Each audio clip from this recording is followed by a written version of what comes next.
자, 신성 데이터테크 같이 보도록 하겠습니다. 자, 일단 오늘 장 중반에 마이너스 28%의 하락. 자, 나와주면서 뭐 거의 하한가라고 할 수 있겠죠. 자, 하한가까지 갔다가 그나마 이제 장 막판에 좀 말아 올리면서 18%에 가까운 하락으로 종가 마감을 했다. 좀 알 수가 있습니다. 자, 지금 이러한 상황이 결국 저희 주주분들께는 굉장히 추가적인 하락에 대한 염려 있을 수밖에 없다라는 거 잘 알겠지만, 자, 지금 하락의 이유를 좀 생각을 해보게 된다면요, 이 구간 우리가 반드시 기회로 이용을 해야 되는 구간이다. 저는 그렇게 생각을 합니다. 자, 제가 왜 이렇게 생각을 하는지에 대해서 영상을 통해서 확실하게 말씀드리고, 이러한 기회에 어떻게 이용을 해야 되며 그 방법은 무엇인지 정확하게 좀 말씀드리도록 할 테니까 영상 끝까지 집중을 부탁드리도록 하겠습니다. 영상 본격적으로 시작하기 앞서서 좋아요와 구독 한 번씩만 눌러주시면 정말 감사드리겠습니다. 자, 일단 오늘 하락의 이유를 먼저 좀 봐야 되는데, 자, 오늘 하락의 이유 명확하죠. 자, 당군일에 이러한 날은 없었다. 한국 증시가 무너진 날이다. 이런 말이 나오고 있는데, 자, 서킷 브레이크가 나오면서 결국 신선세대테크도 자, 서킷 브레이크 해제와 동시에 추가적인 급락이 나왔어요. 자, 사실상 이 하락은요, 신성데이터테크의 문제라고 볼 수가 없습니다. 지금 신성데이터테크뿐만 아니라 엄청나게 많은 종목들이 있죠. 한국 시장에 2,600개가 넘는 종목이 있는데, 자, 이 중에 상승을 한 종목 오늘 몇 개일까요?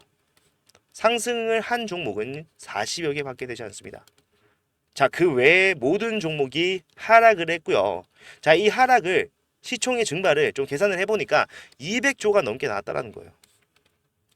한국 시장에 있는 종목들의 시총이 내려가는 그 합산을 해보니 200조가 넘는 시총의 증발이 나왔다. 그만큼 어마어마한 날이라는 겁니다. 제가 뭐 주식을 짧게 했다라면은 짧게 했다는 거고, 아니면 좀 길게 했다 10년 넘게 했기 때문에 뭐 길게 했다라고 생각할 수가 있겠지만, 자, 이러한 모습은 본 적이 없습니다. 자, 코스피가 하루 만에 280선이 280포인트가 떨어졌어요. 말도 안 되는 거죠, 사실. 그나마 좀 막판에 말아 올리면서 한 50포인트 정도 회복을 했지만, 그게 아니라고 한다면요, 더 큰 폭의 하락이 나왔었을 겁니다. 그러한 날이다. 그러면은 우리가 생각을 해봐야 되는 거죠. 신선데이터 테크는 비교적 앞에서 기대감을 새롭게 형성하는 모습에서 지지받는 흐름이 나아졌었다.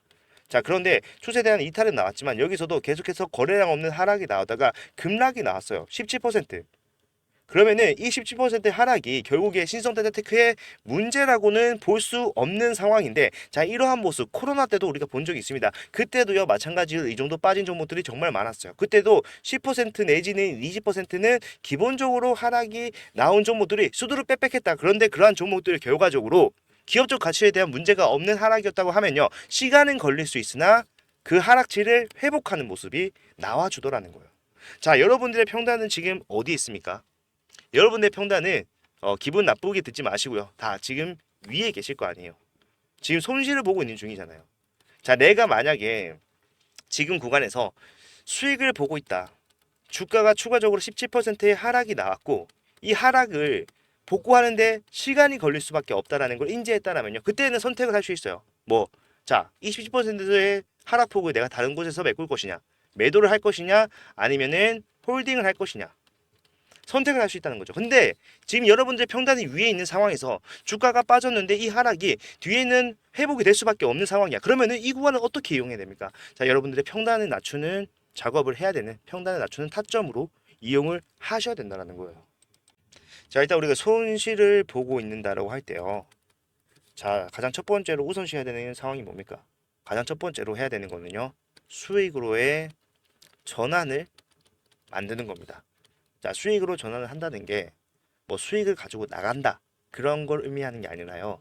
자, 여러분들이 위에서 손해를 보고 있는 평단이 결국 위에 있는 상황에서 가격적 메리트가 좋은 구간에서 추가 매수 타점을 잡음으로써 내 평단을 낮추는 작업을 해서 반등이 나왔을 때, 이제 여기서부터는 뭐예요? 본전을 쥐고 나갈 수가 있는 상황이 된다는 거예요. 여기서는요, 선택을 하는 겁니다.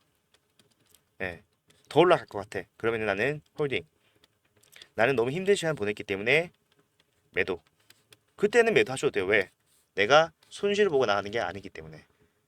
지금 전부 다 손실을 보고 있는 상황에서 수익으로 전환을 만들어내야 되는데, 자, 지금은 하락이 증시의 영향으로 나왔다. 그러면은 반대로 얘기했을 때 지금 큰 폭의 하락이잖아요. 마이너스 18%가 빠졌잖아. 그러면 이 정도 하락이 나오려면은 시선데이터테크에게는 악재가 나와줘야 됩니다. 그 정도 하락이 아니고서는 지금 이 구간에서 이 정도 폭의 하락은 나오기 어려워요. 근데 이 하락이 나왔고, 이 하락은 별다른 기업적 가치가 올라가는 일이 없더라도 다시 회복될 수 있는 하락이란 말이에요.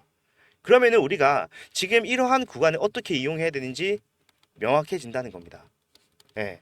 그리고 저는요, 지금 당장 내일 올라온다라고 얘기하는 게 아니라 오히려 주가가 더 빠질 수 있다라고 생각을 해요. 왜? 자, 신선데이터테크 같은 경우에는 사실상 신용이 가능한 종목입니다. 신용이 가능해요.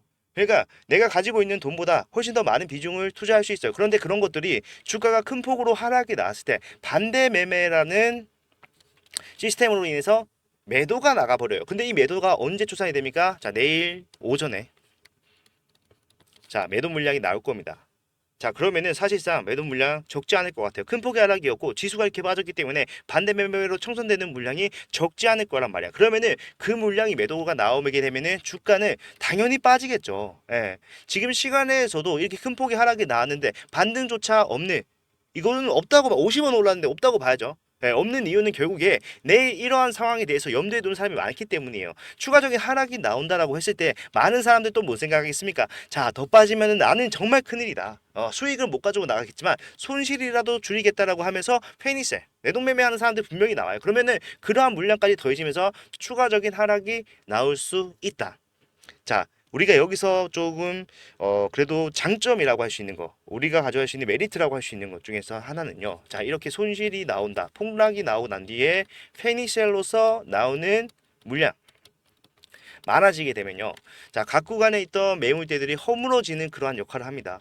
큰 폭의 하락이 나왔을 때 추가적인 하락이 연달아 나오게 되면서 이 구간에 있는 사람들이 이성적인 판단보다는 그냥 내돈 매매, 매도를 해버리는 거예요. 그러면서 각 구간의 매물대들이 희석이 되고요. 반대 매매가 나오면서 추가적인 하락이 나오는데 사실상 이 반대 매매를 진행을 한다는 것 자체가 신용 미수를 썼다는 건데, 이 신용을 쓰는 사람들은 단타의 물량인 경우가 굉장히 많다는 거예요. 자, 이 물량이 나온다. 그러면은 사실상 단타 물량 떨어져 나가는 거고요. 그 다음에 매물대 가벼워지는 겁니다. 그러면서 하락이 더 나오는 거예요. 더 이상 매도 물량이 나오지 않은 구간은 존재할 수밖에 없다. 왜? 기업적 가치로서 하락을 만들어내는 것이 아니기 때문에. 그러면은 거기부터가 시작이라는 거예요. 제가 말씀드리는 건요. 여기를 잡으셔야 된다. 여러분들은. 지금 수익을 보고 계신 분들은 굳이 뭐 투자를 진행할지 안 할지 선택 본인이 자유롭게 하시면 되지만, 손실을 보고 있다라고 하신 분들은요, 지금 제가 말씀드렸던 추가적인 하락이 더 나오고 더 이상 매도 물량이 나오지 않는 그 구간을 이용만 하시더라도요, 천천히 주가는 올라가면서 결국에 여러분들의 수익으로 전환점을 빠르게 앞당길 수 있는 가격적 메리트가 좋은 구간을 여러분들이 타점으로 이용하실 수 있는 상황이 나왔다라는 겁니다. 자, 다른 종목 같은 경우에는 모르겠지만 신성 데이터테크에게는요 굉장히 호재다. 오히려 지수가 이렇게 작살난 게 호재라고 저는 생각을 한다는 거예요. 제가 이렇게 말을 했다고 해서 자, 내일 장 초반에 주가 더 빠지고 빠르게 매수해야지라고 생각하시면 돼요, 안 돼요? 절대 안 된다는 겁니다. 제가 말을 좀 조심스럽게 하는 이유가 제 말 한마디에 여러분들이 쉽게 좀 왔다 갔다 하는 경향이 있어요. 예, 저도 이 하락이 언제 끝날지 모릅니다. 그렇지만 우리가 이 하락이 언제 끝나는 상황이 나오는지 실시간으로 보면서 아, 여기가 끝이구나, 그거는 알 수 있어요. 예, 그래서 그 상황이 나왔을 때 여러분들한테 말씀을 드릴 거고요. 거기에부터 우리는 시작을 하면서 상승만 하겠습니까? 상승과 하락을 할 거예요. 매물대가 아무리 가벼워졌다고 하더라도요, 상승과 하락을 할 수밖에 없는 저항대가 곳곳에 존재를 하고 있다. 이러한 저항이 나올 때는 또 어떻게 해야 됩니까?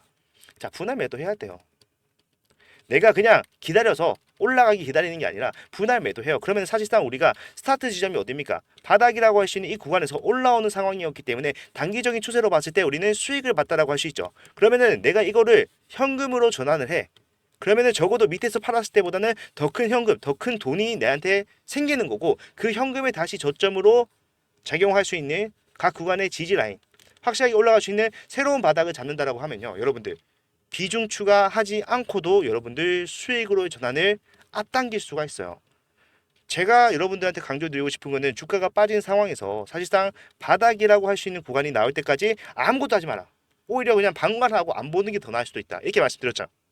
그 이유가 우리가 어중간하게 물을 타게 되면요. 진짜 대응을 해야 되는 구간에서 진짜 여유 자금이 없어서 현금이 없어서 대응 못하는 경우가 생겨요. 그래서 기다리라고 말씀드렸던 거고 자 여기서도 마찬가지로 그러하신 분들이 있다라고 한다면 더 이상 여유 자금이 없다라고 하신 분들이 계신다고 한다면요. 그 바닥을 기점으로 해서 올라가는 흐름에서 내가 가지고 있는 비중에 대해서 조절하는 것만으로도 수익으로의 전환 지금 손실을 복구하는데 가장 첫 번째 스텝으로 작용할 수밖에 없는 수익으로의 전환을 빠르게 할 수 있다는 겁니다. 지금 그렇게 여러분들이 작용을 한다라고 했을 때 엄청나게 메리트가 있는 자리다. 신성대테크에게는 이러한 뭐 한국 증시가 최후의 날이다라고 하는 이러한 상황이 호재라는 겁니다. 자, 일단은 제가 말씀드리고 싶은 거 첫 번째, 어디가 끝인지 모르기 때문에 확실한 바닥 시그널이 나올 때까지 일단 기다려야 된다. 하지만 기다려서 그 바닥만 잡아낼 수 있다라고 한다면은 여러분들은 생각보다 훨씬 더 큰 폭의 상승을 천천히긴 하겠지만 너무 급하게 올라오진 않겠지만 급등을 하진 않겠지만 수익으로 전환하는데 도움을 받을 수 있다. 제가 바닥 나오게 되면요 여러분들한테 확실한 타점 금액 얼마에 타야 되는지 그냥 정확하게 말씀드릴 거예요. 뭐 재지 않습니다. 금액 얼마에 여러분들 매수하셔야 됩니다. 왜? 이유 여기가 바닥인 이유, 그 시그널, 왜, 어떻게 제가 그러한 판단을 했는지 전부 다 말씀드릴 거고요. 거기를 시작으로 해서 상승과 하락이 나오는 구간 모두 타점을 잡아드리면서 결국에 여러분들이 수익으로의 전환, 이거 빠르게 할 수 있도록 도와드릴 겁니다. 이런 것들 뭐 비용 받고 한 적 없고요. 위에서 팔라고 했을 때도 이런 것들 전부 다 해드렸지만 만약에 팔지 못했다라면은 지금 손실을 보고 계신 분들은 어떻게 해야 되는지 그런 것들 도움 드리고 싶어서 하는 거니까 만약에 이러한 대응을 실시간, 가장 중요하죠. 실시간으로 같이 해나가겠다라고 하신 분들 계시면요 제가 이런 것들 전부 다 도와드릴 수가 있습니다. 자 비용 발생하는 거 당연히 없고요 여러분들 수익을 위해서 그리고 부가적으로 채널의 성장을 위해서 좋아요와 구독 이 정도만 좀 부탁을 드릴게요. 자 일단 제 핸드폰 번호를 먼저 말씀드리면요 010-4920-8706번 자 이쪽으로 신성이죠 신성이라고 문자를 남겨 놓으시면은 제가 상황이 언제가 됐든 간에 발생을 했다 바로 말씀드립니다. 여러분들 하루 종일 차트를 보고 있을 수 없다라는 거 잘 알기 때문에 문자 보내드리는 거예요. 문자 정도는 여러분들 확인하고 이 문자를 확인했을 때 대응만 하더라도 실시간 대응이 가능해지기 때문에 문자를 선택했고요. 이러한 것들이 앞에서 보니까 대응이 정말로 간편하고 쉽더라. 저는 자신 있고요. 여러분들 만약에 준비가 되셨다고 한다면은 같이 이 구간에서 수익으로 전환할 수 있는 방법을 찾아가 보자. 저는 이렇게 해서 여러분들 전부 다 수익으로의 마감 신성대테크에서 할 수 있게 도와드릴 거예요. 자, 지금 최근에 다시 한 번 더 이제 초전도체. 자, 이게 뭐 또 얘기가 나왔죠. 나왔는데 그거는 제가 말씀드렸다시피 보지 말라 그랬어요. 우리가 한 번 속았으면 또 속을 필요는 없다. 결국에는 뭐였다? 기대감이었다. 기대감이 다시 살아난다고 한들 결국 한 번 실패했던 이러한 재료로서 추가적인 상승이 나오는 거는 제한적일 수밖에 없다. 절대 매수하시면 안 된다. 말씀을 드렸던 것처럼 지금도 마찬가지로 여러분한테 매도를 하라고 얘기를 하는 게 아니죠. 뭐예요? 지금은 이거와 재배적으로 수급의 요인으로서 상승과 하락이 나오는 거기 때문에 이건 보면 안 되고 지금 봐야 되는 것보다 수급이 어떻게 움직이는지 앞에서 어떻게 움직였는지 이런 것들 보면서 가야 된다. 이렇게만 하시면은 수익으로 전환 빠르게 하실 수 있습니다. 자, 오늘 영상은 이렇게 좀 마무리를 하도록 하고 있고요. 바닥이 나온다. 정말로 중요한 순간입니다. 여러분들 시성다테크가 뭐 초전도체 관련해서 언제 다시 상승이 나올지 모르겠지만 지금 구간이 저는 여러분들이 가장 빠르게 수익으로 전환 이후에 추가적인 상승 어느 정도의 수익까지도 가지고 나갈 수 있는 마지막 기회라고 생각을 합니다. 항상 그렇게 생각을 해야 돼요. 그렇기 때문에 이러한 대응을 도와드리는 거고 우리 함께 대응해 나갈 수 있었으면 좋겠습니다. 자, 오늘 영상 마무리하도록 하고요. 다음 영상에서는 더 좋은 내용 가지고 오도록 하겠습니다. 긴 영상 봐주셔서 감사합니다.